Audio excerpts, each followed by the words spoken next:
Bonjour les amis, c'est Oli le Belge.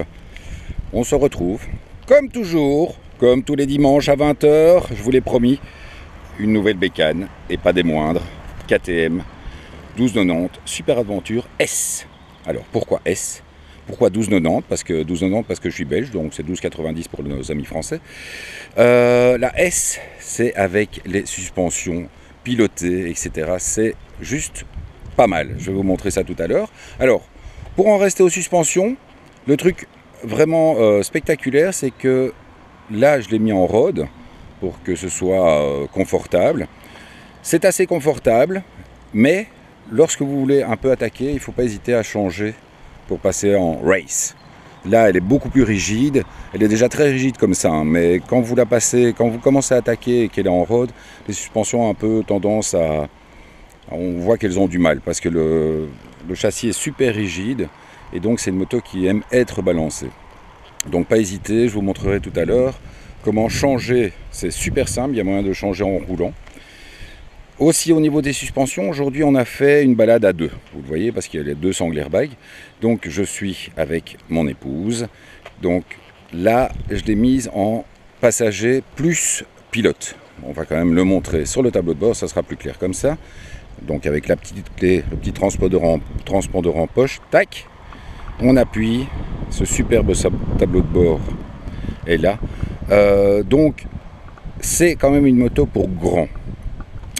Parce que là, avec pilote plus passager, la moto monte quand même très très fort, je fais 1,80 m. Il ne faut pas faire le farce. Par contre, évidemment, les repose-pieds sont super bas, la position est super agréable. C'est vraiment très très confortable. Le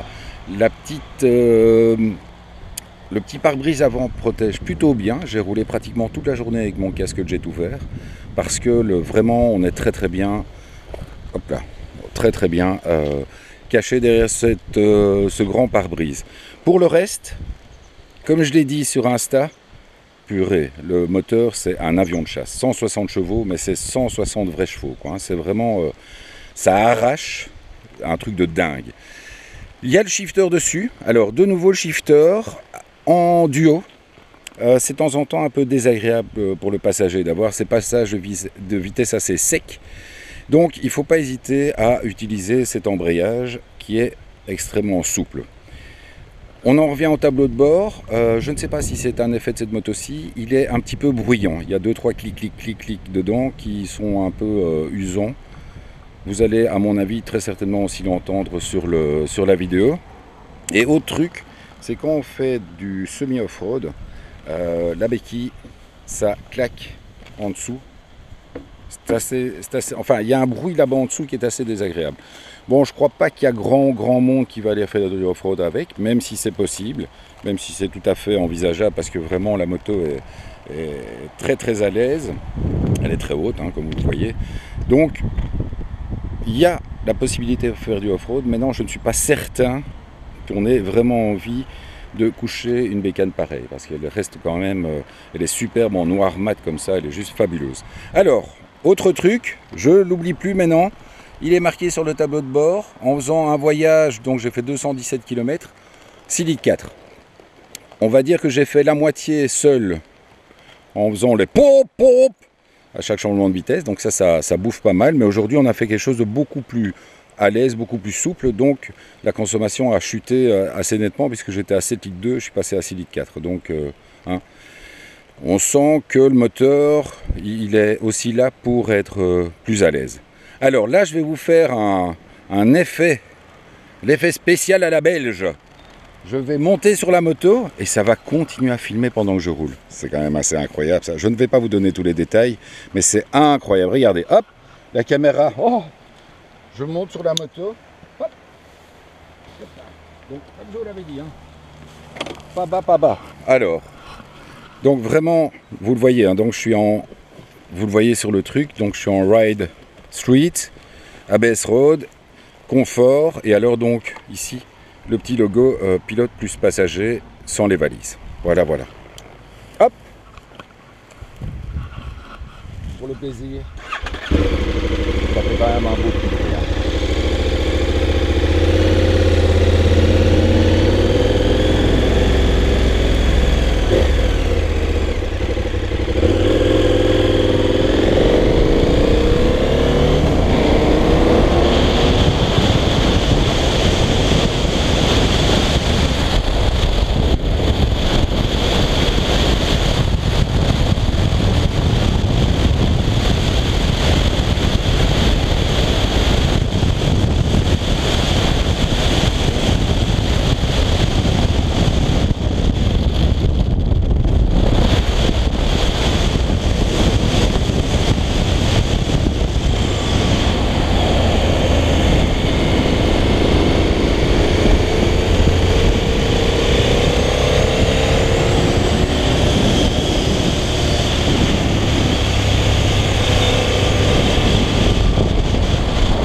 Donc, on se retrouve bientôt. La semaine prochaine, il n'y a peut-être rien ou il y a peut-être un truc assez spectaculaire. Silux Varna noir avec un petit 710 dedans. Enfin, le 690, il faut le dire à personne. Et puis on se retrouve, j'ai encore toutes les CBR. J'ai encore pas mal de surprises à vous annoncer. Ça va? On se retrouve bientôt. À ciao les amis. Bye.